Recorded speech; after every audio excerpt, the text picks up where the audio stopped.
Hello, and welcome to the Quebec channel. I'm just it's cold in here today, quite cold. I'm going to check the temperature in here. We actually lower than it sounds. 18 degrees Celsius inside, 1 degree Celsius outside. Now it's better in here than out there. So testing 1, 2, 3, everything's working. The dogs are okay. I'm just going to have my tablets. Then I'm going to slot me. I think this morning it's going to be a rice dish. I'm going to do rice.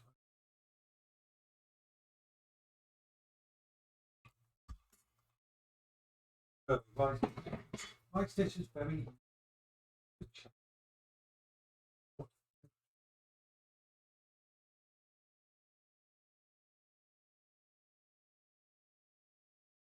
chicken sipping.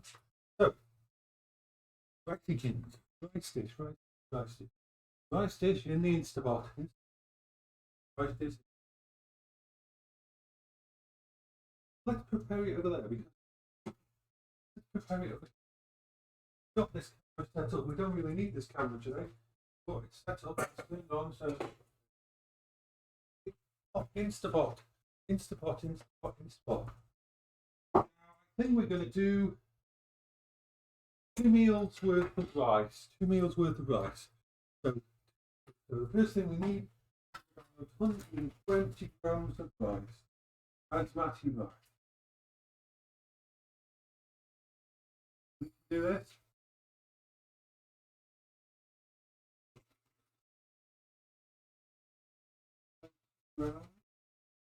Yeah.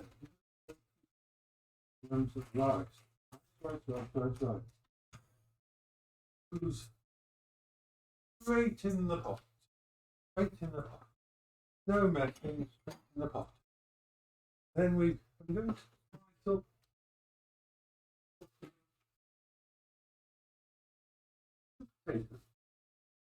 up and placed in there. So all we do is take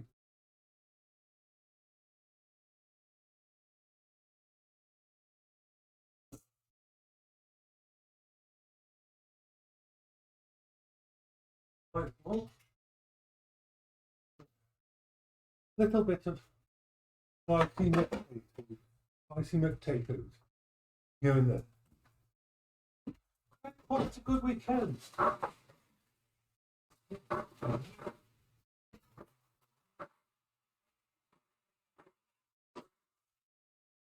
Quite a good weekend. And I managed to get a good sleep last night. Probably slept a bit late, but first thing first. This is what I'm comfy bed for the last. We're going through the last bits of food in the house now this week. We'll do a shock already. Did a big vlog about it.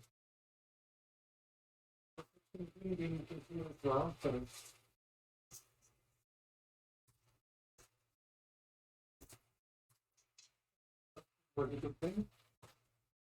Because doing that 2 minutes, put in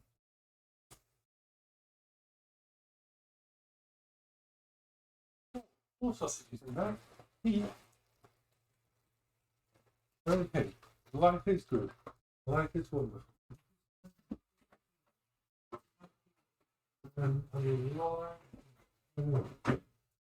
Now we need to find a soup to go in there. Mulligatawny. I really like mulligatawny now. I always used to be put off by the smell of mulligatawny. I don't know why. I never used to try it. Now I really like it. Got that kind of spicy smell that I really didn't associate with being I would like. So what we need is 300 ml of water. We need 350. Hello there, Salvinix. How are you this morning?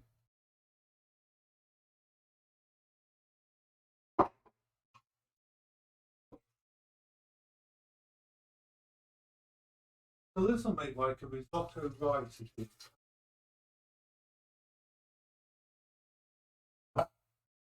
this. Over here. Over here.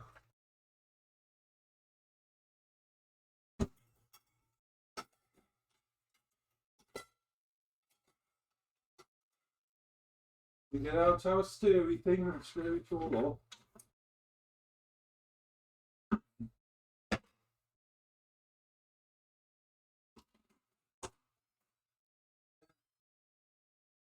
On.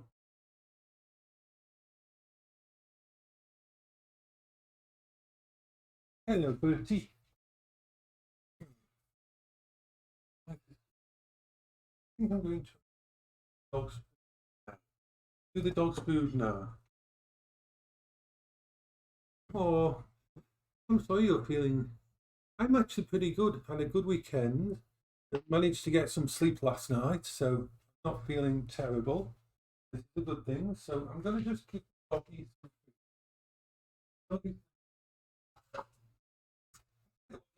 Let's prepare the doggy food here, so you can see what I put in the doggy food.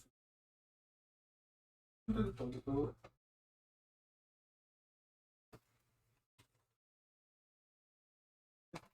Morning meal. That doesn't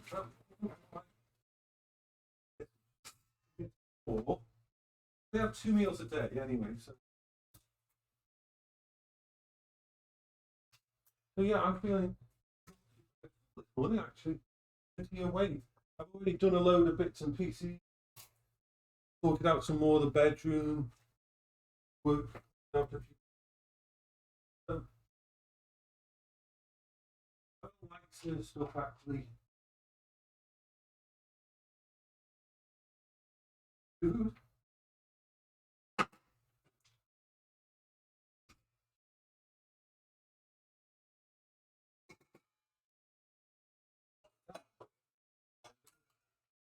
Put some water in this soup can.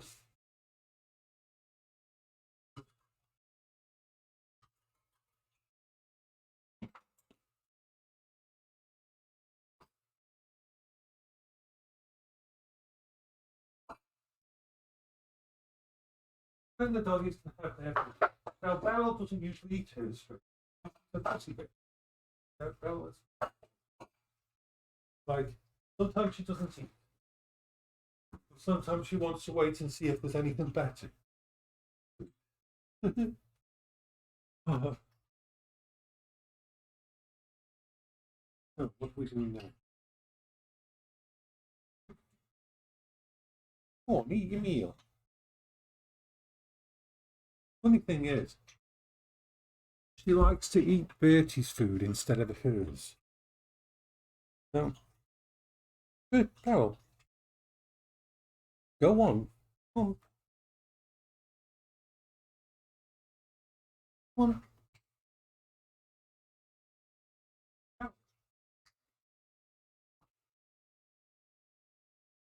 on.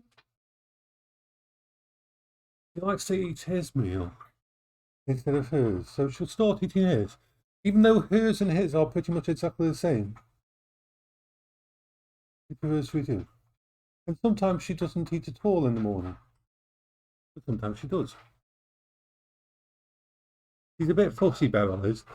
Bertie is very food orientated. He will just basically empty.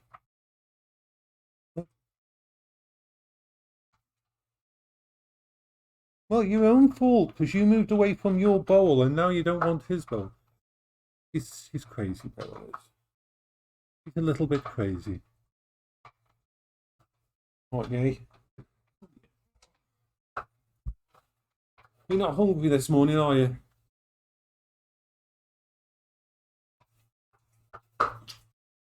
And seeing as he's eating, I'm going to take this away later. I don't want him eating too much food, so he's eating her food, and she's decided she doesn't want any food until later. But she's never, ever since we've had her, she's never been a very food-oriented dog.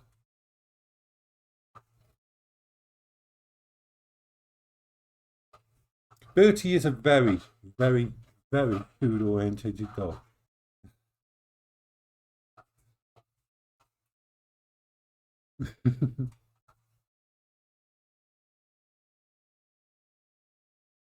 Dogs, like people, I mean, just different appetites.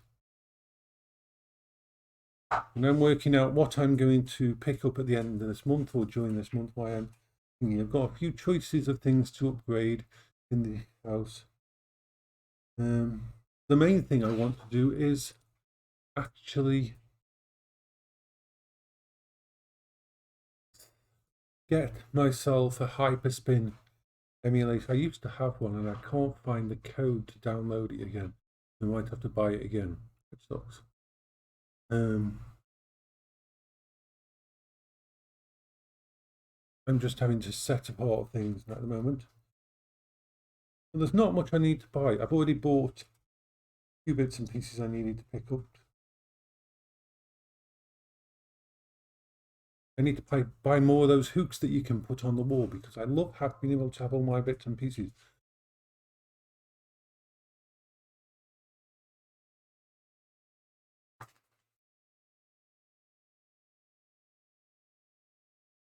Now, why have I got so many games installed on this system when this system isn't used for games?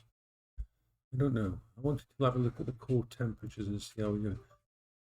I'm going to turn off that little camera because there's no point in it being on. There we are. I'm going to be working on my Linux machine when I go upstairs.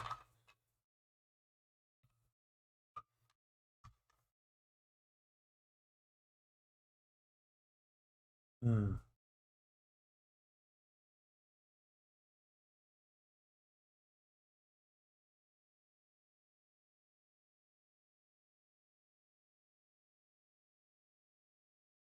.07. Everything's working on my Linux bit.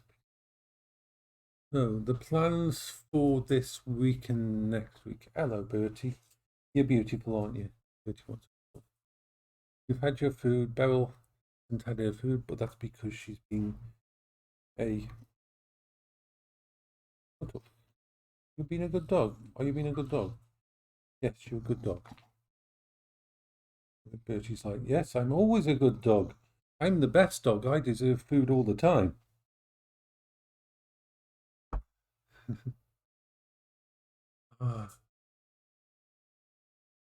So the plans are as the kitchen. I'm happy with. I'm happy with the kitchen as long as this little laptop keeps working. As long as this little laptop keeps working, I wondered whether that would. As long as the laptop keeps working and doesn't actually fail, this little one, then we are good for.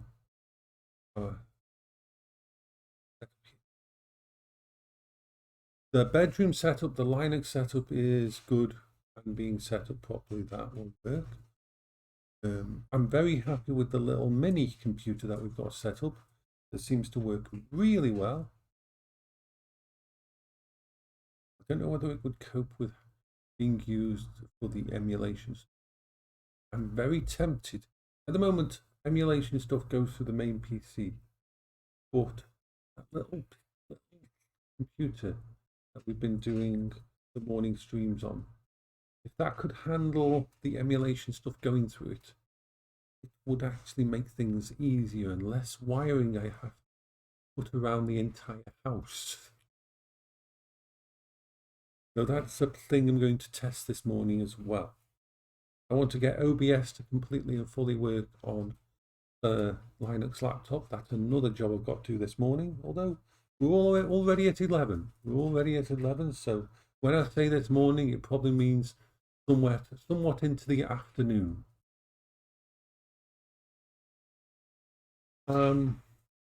This little laptop just about, this little Surface Pro just about runs what I needed to. It's a nice little system, this one is. But if there was possibility to get one with a little bit more power, just a little bit more power, it would be better. Yeah, it would be better. because there's a few issues with this. I might bring downstairs the system that stopped working and see whether I can fix that up. And I might also bring down a couple of other bits and pieces. I mean, the i7-6650J isn't a bad little processor. Right?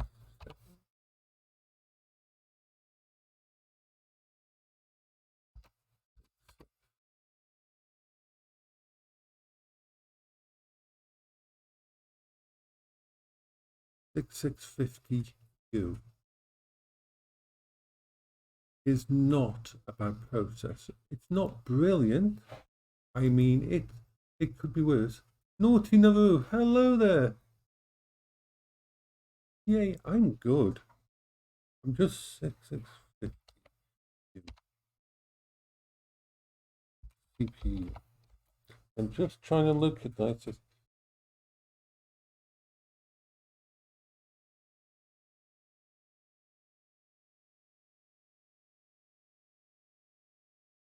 I'm trying to work out the best chance I've got for making a computer for the kitchen computer. We're using a little tiny Surface Pro 4. It's damaged, as in the battery's dead in it completely. Oh, hello, Not. Welcome, Not.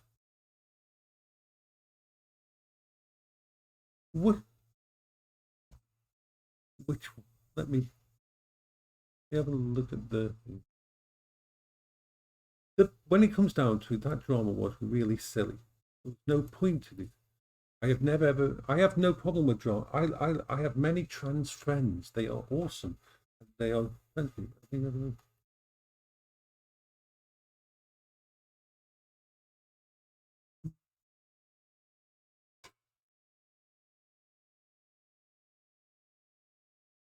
Let me go through this group, because some of these, naughty.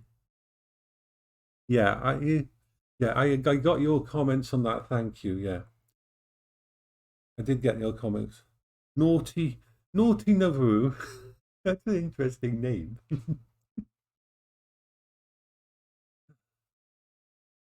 I'm having a pretty good morning.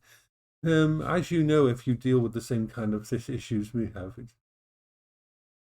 yeah, yeah, because most trans people I've met that aren't getting involved with this media hype, this media hysteria that's going on, are completely reasonable people and wonderful, and they're really special people and they dealt with a lot of trauma themselves. They know what it's like. But you've got this militant little tiny bit, haven't you, that try to turn it into a war, and it shouldn't be a war. We don't need any more wars. We've got enough stuff going on in the world. We need to come together instead in all of this. But yeah, I mean, there's so much of this that helps me. And I'm always nice to see new people coming and people who are dealing with sucky situations. The thing is not, it's kind of a ironic thing, isn't it? That the people that really understand the stuff you're dealing with means that they are dealing with it too. People can read about it and you can try to explain it, but there's a special kind of understanding that comes from actually dealing with it, that kind of things yourself. And it isn't something we wish on anyone. We don't want anybody to understand us to that level. Yeah, yeah. I'm myself. I'm bisexual. I'm bisexual, and I'm got classed as demisexual. So, the way I think of demisexual is this: I get to know someone first. I make close friends. I bond with people, and it's that emotional and bond with a person that can turn into attraction.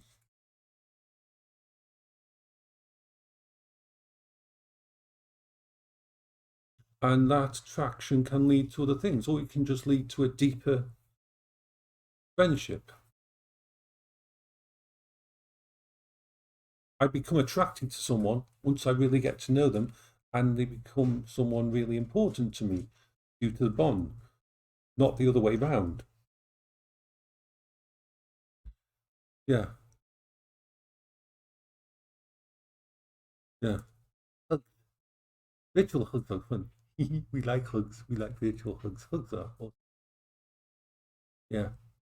And the thing is not, as you'll know, your coping strategies have to evolve every single freaking year, don't they?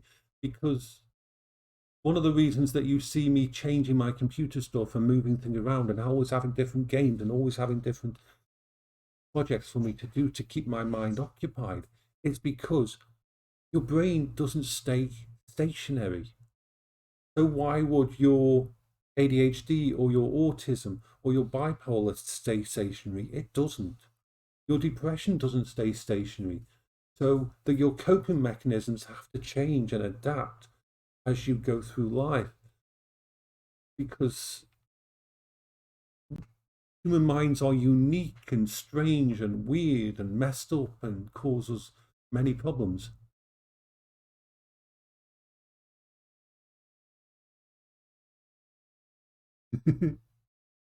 It's yeah, the whole I've got some wonderful first owner friends. My first owner is the nice thing about VR and that is you can explore those sides of it. Yeah,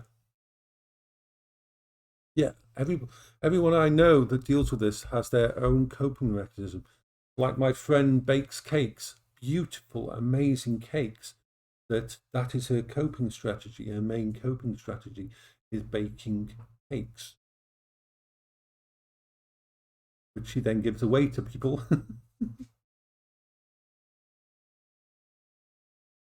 But we just deal with it how we can. It's like mine, doing these streams, connecting with all of you helps such a lot, and having all these different combination of computers and technology that help me. But virtual reality is also an amazing thing, isn't it, Bertie? Bertie, my little doggy here. Oh, let's show the doggies. Let's show the doggies. Yeah. Bertie is down here. Bertie is down here wanting a love. The Bertie, aren't you? You're the Bertie, aren't you? Yes, you're the Bertie. And the Beryl is over here, and she's Beryl's sleep, having a rest.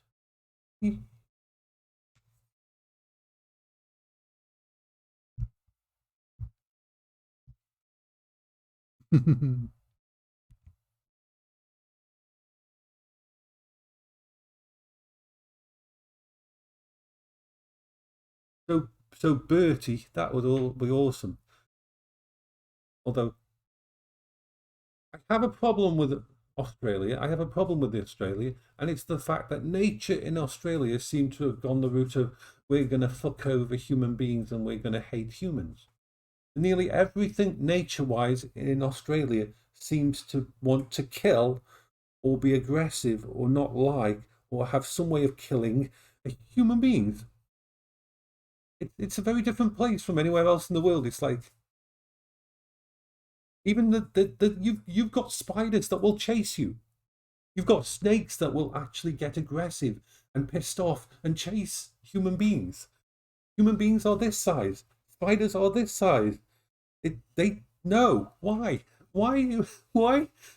Why does such a beautiful country have wildlife that actively wants to chase the people living there and attack? It just doesn't make sense to me.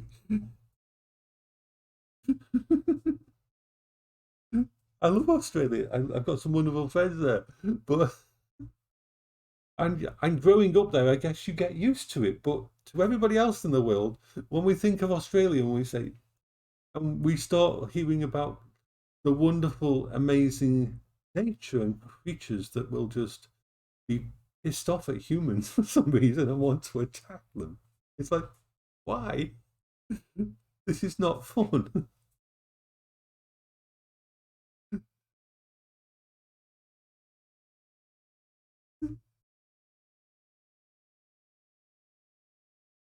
Oh.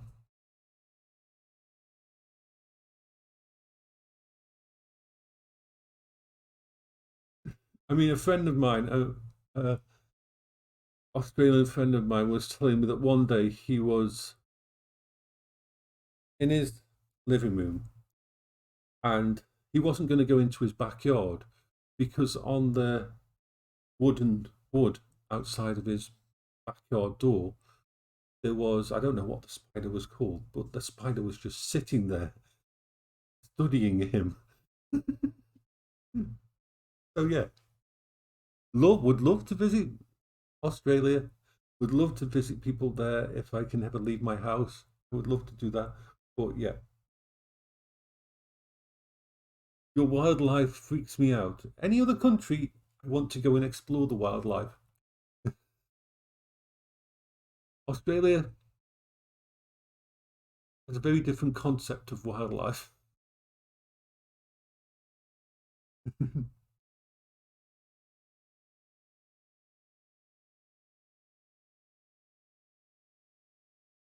But I love them anyway. Are you beautiful? Are you beautiful? Yes, you are. So, but if we can, so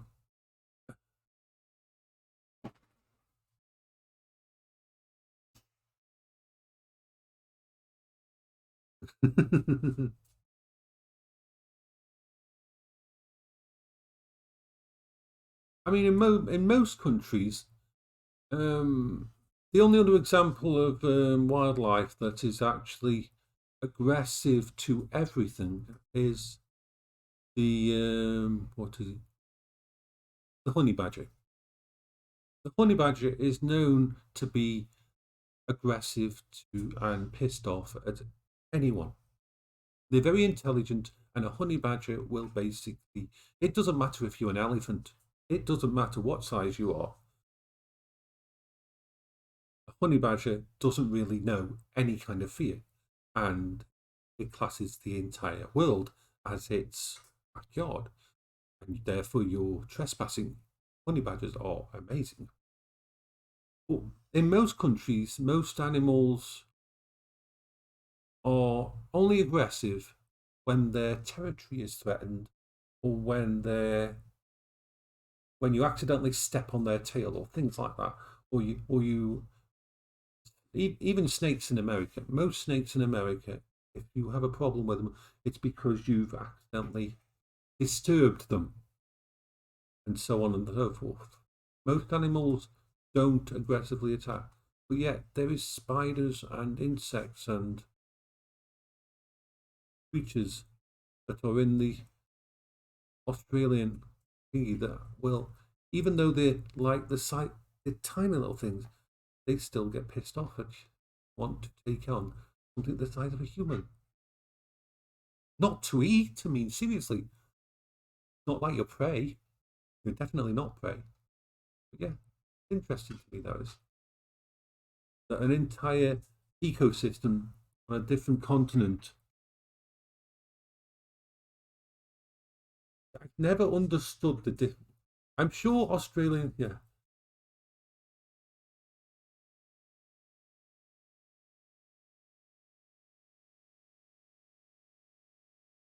yeah,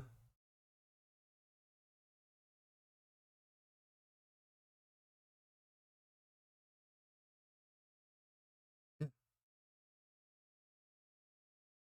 Easy, isn't it? I mean, like, there's another thing. Like, to me, I'm in the UK, and the UK is an island. I've never really understand why Australia is classed as a continent. I know that Australia is big. It's gigantic in size towards it, but it's still got water all the way around it. But by that definition, most places should be an island. But then again, I've I always used to think of Australia as an island, and it's not. Australia is a continent, but I can understand why people get that confusion. It's a beautiful place. I'd love to visit Ayers Rock.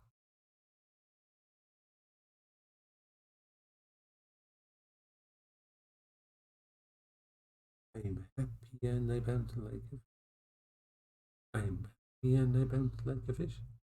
Unfortunately, Azeal is very, very busy most of the time. So I'm trying to get together with him so we can do an update.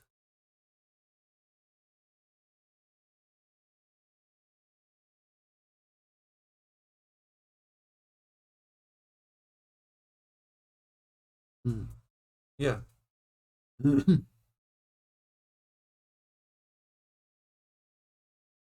This is the nice thing about this stream I do in the morning.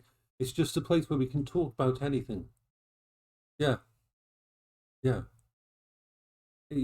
Australia is absolutely massive. I mean, the whole psychology of it's like farms. Farms in Australia can be as big as the UK. Farms, the amount of land owned by a single farm can be the size of England, the UK. Your roads, once you get out of the cities and that, are so long, and the distances between the places are so huge compared to the UK. It's crazy to think of that. Look, there's so much to explore. You're a good doggy, aren't you? You're enjoying yourself. So yeah, ask me anything. You can ask me anything. Listen.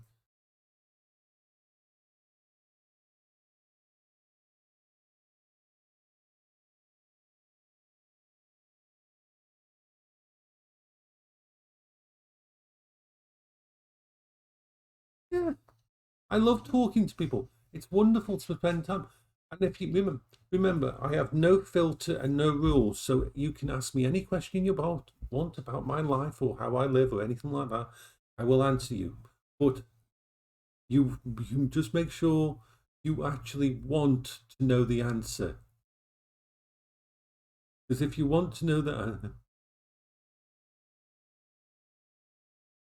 I am completely open about who I am, everything. So if you want to know anything about me, just ask. If you want, I talk about my whole life. There's no limit on it because there's no filter. I don't have a filter. But just make sure that you do actually want to know about that part of my life because you will.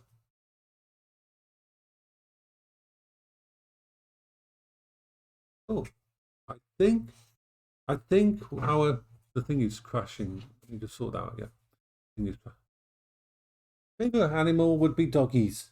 Doggies are my favorite animal. Five favorite colors: black, red, purple, blue,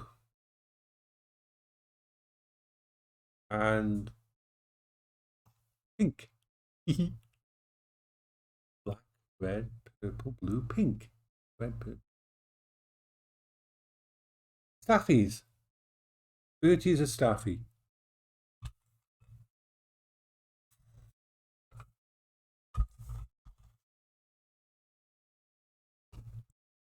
Purple would be my favorite. Purple would be my favorite. Purple, purple, purple, purple, purple. I love purple. Purple. As people know, I picked the version of Linux that I'm using upstairs, not based on its abilities or anything, but because the web page had purple on it. Green, pink, sky orange. Ooh, nice. It's a wonderful thing that people are different. Are different. I'm really. I want to invest in what's called a hyperspin. It's the ultimate retro hard drive. It's an 8 terabyte hard drive, and it pretty much contains the emulation software and the setup for 320 different different consoles and 100,000 games. everything from a PS2 to an old ColecoVision. And I want to invest in that this month and hook it into my main PC. And then retro fun. We're going to have retro fun with it, aren't we? Like retro. It's like one of my favorite things to play with is this. This is my little this came out in 1980. This is a 1980 game system. It's like Space Invader. It's called Galaxy Invaders. It came out between 1978 and 1980.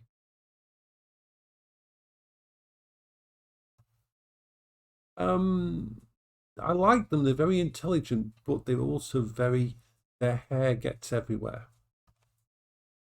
Daffy's a very short head. And this game system from 1979, still works today. Still plays.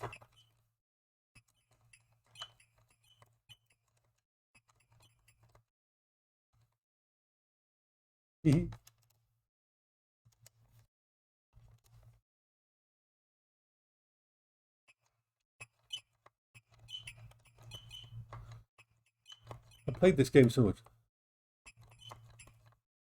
Still plays, and it still has wonderful gameplay. You have to kill the invaders trying to come down, and you have to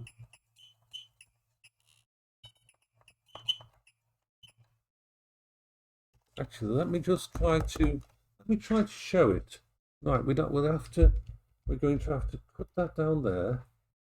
Right, so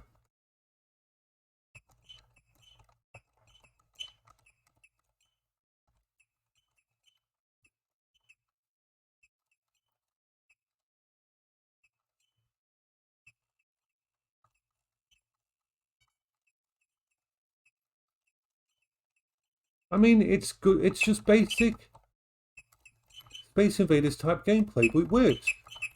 It's 40 years old, and it still works, and you can still play it and have fun. I play this often.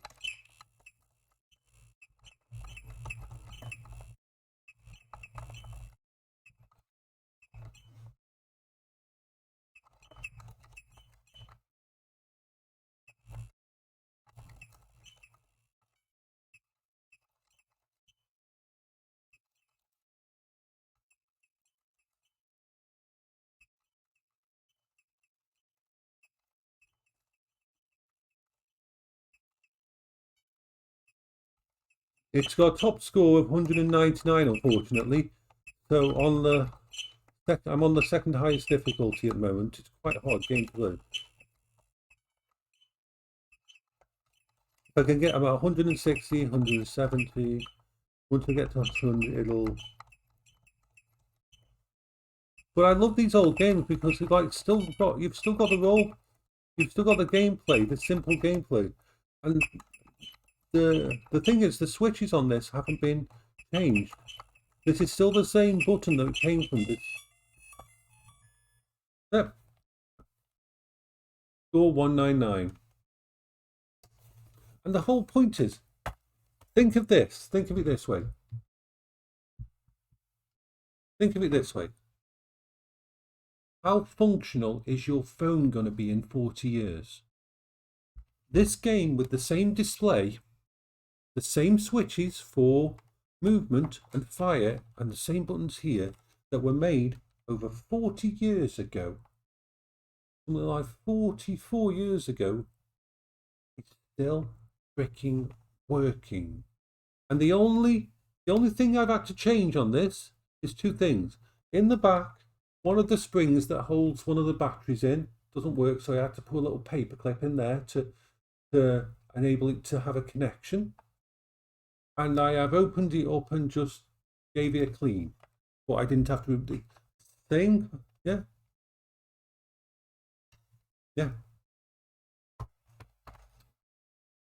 It's crazy. It's crazy how modern tech is built to be obsolete. Look at the latest iPhones. I don't like iPhones and that because of the way they're made in China with basically people on minimum wage and sweatshops and that. But even if you take that out of the equation, every year they release a new iPhone. iPhones aren't upgradable. iPads aren't upgradable.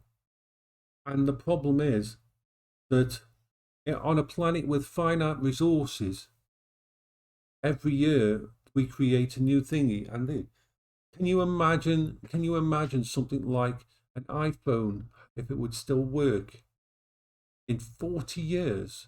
No, it wouldn't, sadly. Would have disassembled. So how the hell does this kind of thing still last for so long? It's crazy.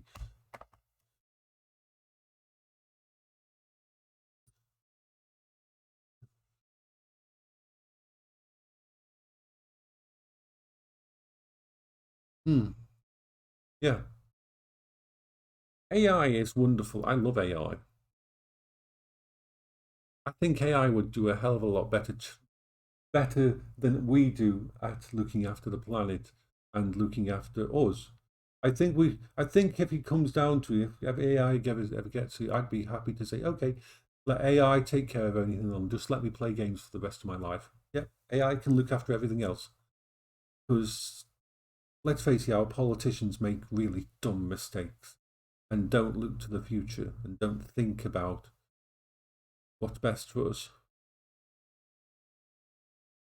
If you had a true singularity AI, it could really look after everything.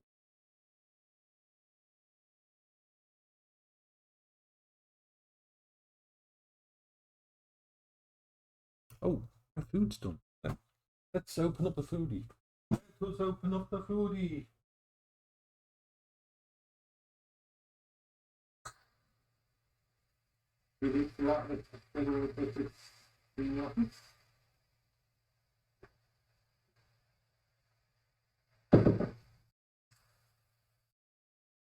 Because it's not food. Sausage still in the fridge for later. No, no, no, no, no.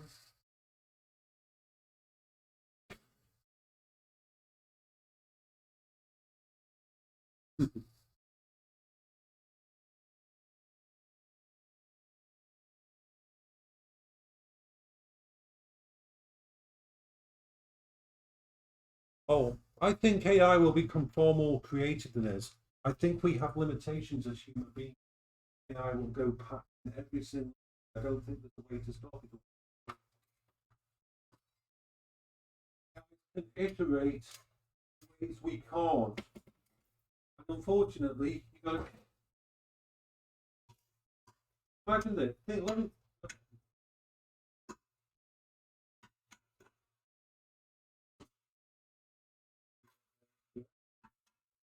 no, think about it this way. Think about it this way. You've seen how AI can create art. You've seen how it can take ideas and things like that.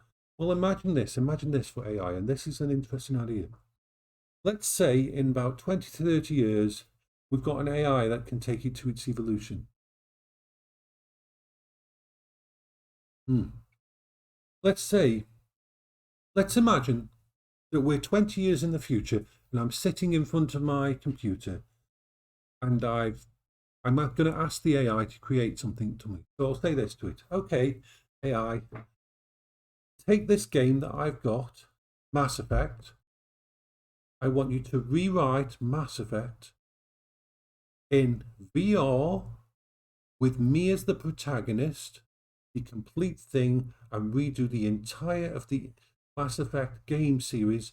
One thing that I can log into with VR and play it all the way through, me as the protagonist, and change anything I want in there.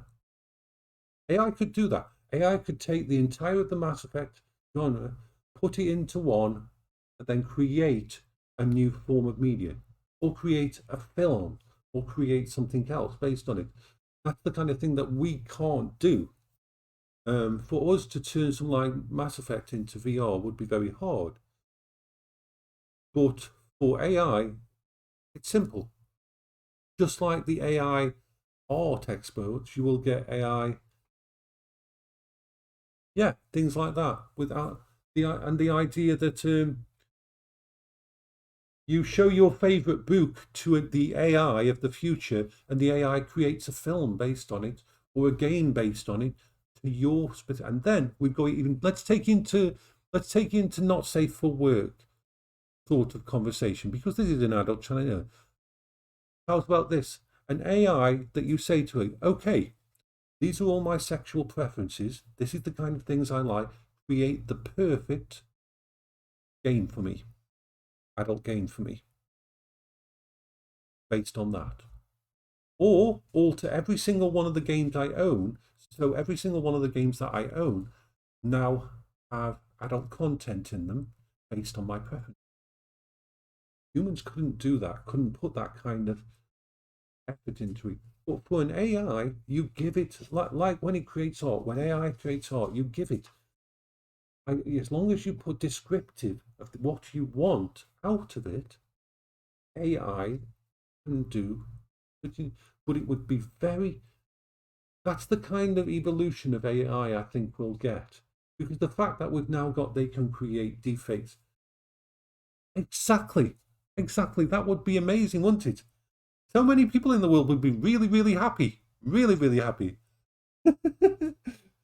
Take all of my favorite Japanese anime and create the perfect game for me, adult game for me out of it. AI could do that.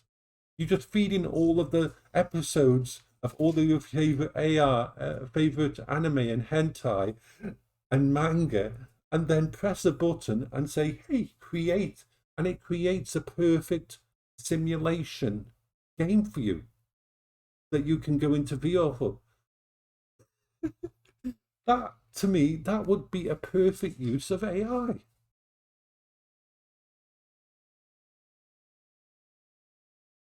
Because just like every other part of life, every human being is different in what they like and everything. Isn't that right, Bertie? Yeah, you want to love, don't you? Yeah, you're beautiful, aren't you? It's interesting to think of the possibilities, because now we've gone along that path of creating AI music and creating Vocaloid and creating AI stories that can be written. Then this is the true evolution of that when you take it a step further. I mean, look at ChatGPT, the chat program, the AI chat program that you can basically say, okay, this is the subject. I want you to tell, and it will create a story or create instructions or create thingy out of thingy. It's amazing, that kind of thing.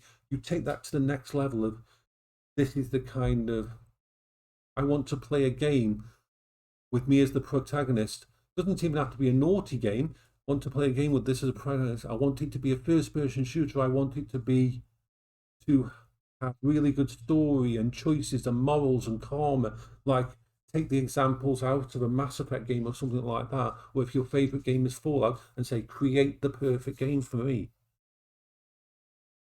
And let it do it.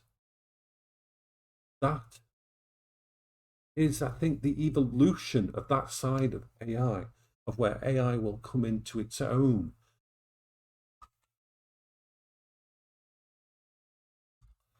Which is kind of cool. Isn't it, Bertie? It's kind of cool. So I'm going to go now. I'm going to go and eat my. I'll show you the food now. I'll show you the food. It's like a little risotto. Like a little risotto.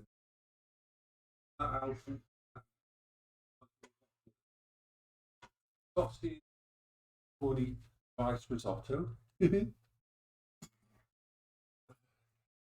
So I'm going to go eat now. And I will be streaming upstairs in a little bit as well. So you have a lovely day. I know if you're in Australia, then your day's coming to an end when my day's starting usually. So lovely to see you, Naughty, and anybody else who's on the channel. Hope you all have a wonderful day. Anytime you want to talk to me on here, on the streams or anything. Bye bye for now.